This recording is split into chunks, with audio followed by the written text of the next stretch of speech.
Hi folks, you're with Tastus today at your Pushback channel, and thank you for joining this live stream.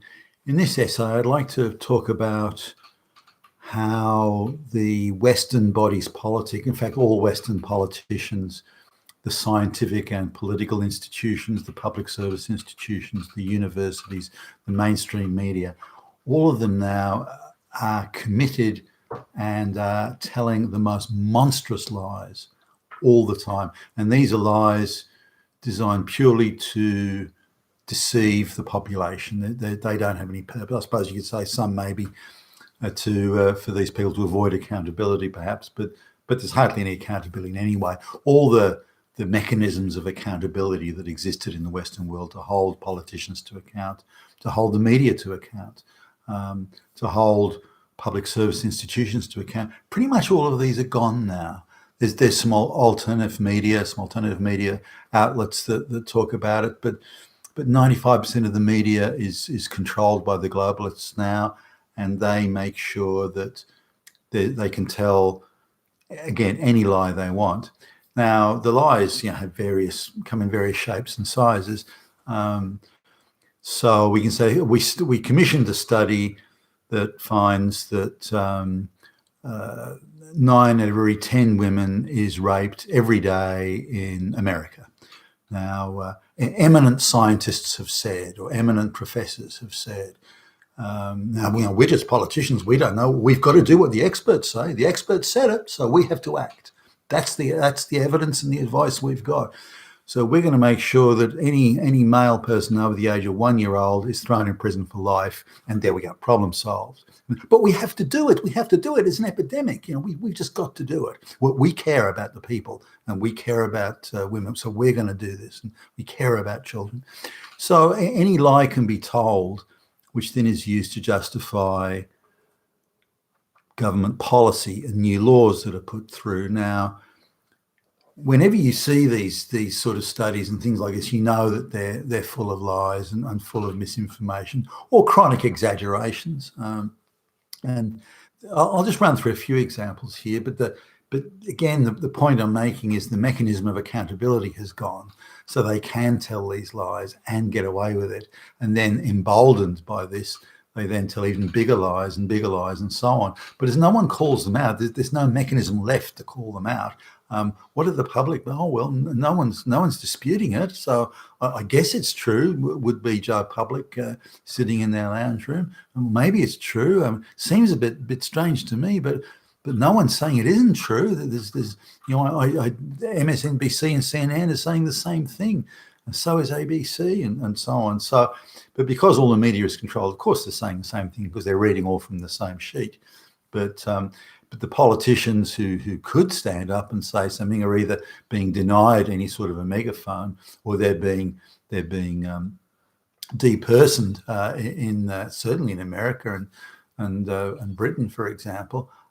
So that any alternative voice is being shut down at the same time as a huge megaphone is given to the biggest liars. So there's a few things. I'll go through a few examples of this. In one, there was a claim that the Great Barrier Reef in Australia, which is like a World Heritage thing, and you can see it from space, it's so big. The Great Barrier Reef is in danger of disappearing from climate change. Now, I'm not an expert in that, so if I see that in the newspaper, I see it on the news or whatever, it's got scientist Billy Bob says this study that cost $1 million and so on. So why would Billy Bob lie? Maybe Billy Bob's incompetent, he got it wrong, but if Billy Bob says it and he's the expert on this and I'm not, it would take me a long time to research all the papers that were available and come to a conclusion myself. I don't have that sort of time, so I got to accept what the expert says, and the expert says it, then it's true. Now, but you don't have to be an expert. Just getting this report and looking at the raw numbers. There was a particular year when an unusual amount of additional coral was added to the reef, and it was at its highest point in decades in terms of total mass for the reef. So the report very disingenuously and I think mischievously used that high point when the reef had never been bigger, and then measured the reef thereafter. Also, they measured a certain part of the reef, and then another part of the reef where the reef was increasing in size, they left that out of the study area. So they specifically looked at an area where the coverage had declined from that high point, that unusual high point. So they could say that, well, the reef coverage was 90%, and now it's 83%. So if we extrapolate that out in 30 years' time, assuming that trend continued, 30 years' time, there'll be no reef left. Now, the headlines, the talking point headlines are reef it's not 30 years, but I'm using it for example. Reef to disappear in 30 years, drama. Oh, the carrying climate change. It's climate change. We've got to do something. We have to do something. The politicians have to act. The university lesbians have to run out and wave placards. We've got to do shit here. So, but it doesn't take much to actually go through it if just anyone can go online and have a look. And if you understand anything about statistics and numbers and basic calculations and mathematics, you can look at that and go, hey, hold on a minute, that's not right. There's firstly the change, the using that certain area and avoiding other areas that would have debunked that narrative, using the high point year, and then doing a direct linear extension. Now, given that 3% of that selected area had gone since the very high point of the reef, then if you go through 30 odd years, then the reef's completely gone. So, I mean, what a deceptive bit of mathematics to use. And so by using those sort of scams, but it's a lie. Now it's a narrative built lie, but it's a lie nonetheless. The person who did that report knows full well it's a lie, and any first year uni student or even a reasonably together high school student could have picked that up. And I say it didn't take me long. Within half an hour, I'd spotted that and was able to say, no, that's bunkum. That's absolute crap. So these are the sort of things that are going, but not one news outlet called it out. Oh, one did, but that they've got a viewership, each day of like 20,000 or something. They're one of the smallest channels in the country. They called it out, but no one else did. All the big channels that get millions of viewers, they all went for it. Barrier reef to disappear. So that's an example, but not one politician calls it out. You think that the politicians are going to say, hey, that's crap. And they get up in Parliament or they get in front of the news and say, look at the methodology used here. It's a corrupt methodology. These people are deliberately telling lies. We're going to commission a proper study and it's going to be absolutely independent and impartial. Now, when you look at the guy or the people who did this crap report, they're all paid out of these sort of NGO firms that are controlled by the climate change lobby. So there's a corruption of purpose there and a conflict of interest, fairly major. On top of that, they have to produce these Armageddon stories in order to get maximum funding, which gives them lots of overseas trips and study tours and 5-star hotels in Cancun and so on. So they don't want to lose that. Those are the perks of the job. So if they bring out some Armageddon apocalyptic report, then all the money flows and all those fancy 5-star overseas trips. So they've got a motivation there to err on that side. But nonetheless, they know it's bunkum science, but they did it anyway. No one calls it out. The media runs with it. The politicians run with it. And everybody gets excited. University kids run around waving placards, and that's it. It's a done deal. So if you're sitting in your lounge, oh, well, I guess it must be true. So, and then going back in periods in history, what we've noticed in Australia is a guy who claimed to be an Aborigine here, an Indigenous Australian, and he was nothing of the sort. Didn't have one drop of Indigenous blood in his veins. And he masqueraded as that. Then he wrote a book which very fancifully claimed that Aborigines were roughly as advanced, or maybe just a little bit behind Europeans. They were sophisticated people living in towns. They kept livestock. They cultivated crops. They were pretty sophisticated dudes, and they owned the land. And damn Whitey came along and fucked everything up for them.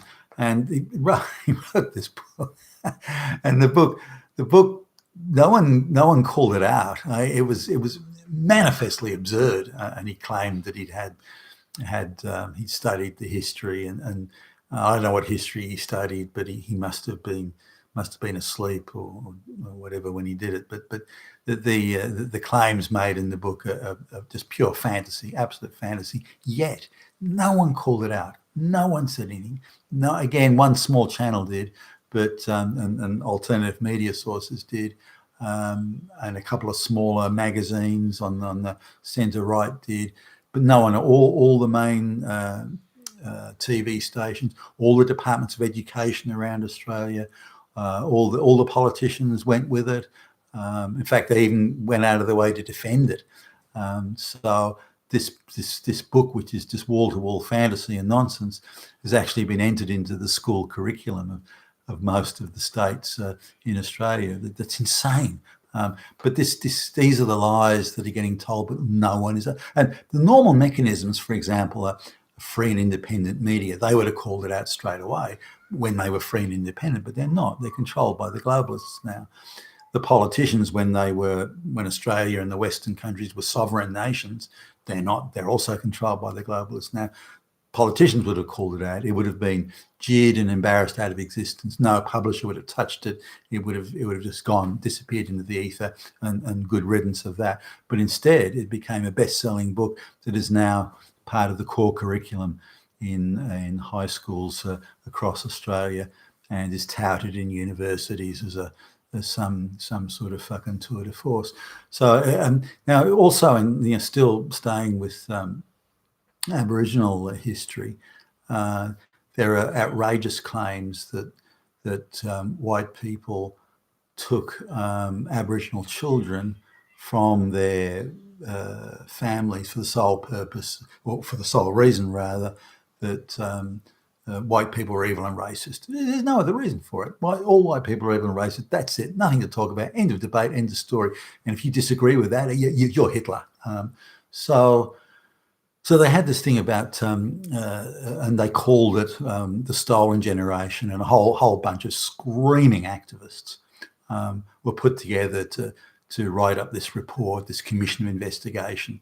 And I mean, you couldn't get a more slanted bunch of people if you tried. It was purposefully populated with screaming radical activists and screaming lesbians and so on, who were all intent. They all had this straight white man bad, end of story. And they produced a report that was consistent with that. And allegedly, tens of thousands of Aboriginal children were taken from their parents, the loving arms of the middle class lounge room with the fire burning in the hearth, the lounge chairs and the sweet little dog in the lounge, and they were ripped away, screaming while they were ripped away from the. It's all bullshit, absolute fantasy. There was no such thing. What was happening at the time was the missionaries were very concerned about the way half-caste children were being treated. Very rarely did they take full-blood Aboriginal, but they did sometime, particularly where the children were abandoned, or the family was involved in tribal warfare with another family, and children were often abducted or abandoned or injured and left. And also in Aboriginal culture, as soon as a young girl menstruates, then she's available for intimate relations according to their customs. And so this was the missionaries frowned on that, and they didn't like the way young girls were being passed around as sexual objects. So they tended to try and take them away until they got a bit older and were able to reach majority age, that sort of thing. Now they're out of the one of the leading journalists in Australia who realises it's all nonsense said, look, just find me 10 instances of where Aborigines were taken from their families for reasons other than the care of the child. The child was in danger, and no one's been able to meet the challenge. I've issued similar challenges, by the way, to say rape on university campuses. There's these incredible statistics that girls are being raped 1,000 times a second and all this sort of things. Well, fine. Give me any objective evidence that's been produced by not by activists and angry lesbian men-hating gender studies people, but by completely independent, impartial examiners who've had it fully peer-reviewed by also impartial folks, and let's have a look at that. And if you can produce that, then fine. I'm willing to believe it. Not one person has taken up that challenge. But coming back to the idea of lies, there's because they can tell the most terrible lies about people they don't like. Whether it's the Russia thing about Donald Trump, whether it's it doesn't matter. They can fabricate these incredible stories, but if the entire media pack runs with it, and the entire body politics, it must be true. Yeah, that's it. We always knew this, and so on. Then most people are going to believe it, or at least half believe it. And this has emboldened the globalists because they now control the entire media landscape, or pretty much. It's emboldened them to just, now we can tell a bigger lie, and then a bigger. So now the lies are so big, they've transcended fantasy and absurdity. But they're still doing it. Now, if they were in control, they wouldn't need to do it. But as there are no checks and balances against them, even in courts, then they're going to continue doing it, and I think it's even going to get worse, a lot worse. And to give you an idea, if how the law is now brought in this, in England, if you misgender someone, if someone says they're now transgendered from, I don't know, one to the other. If you misgender them, if they want to be called he and you call them she, or vice versa, you can have the police at your doorstep, warning you to not behave this way.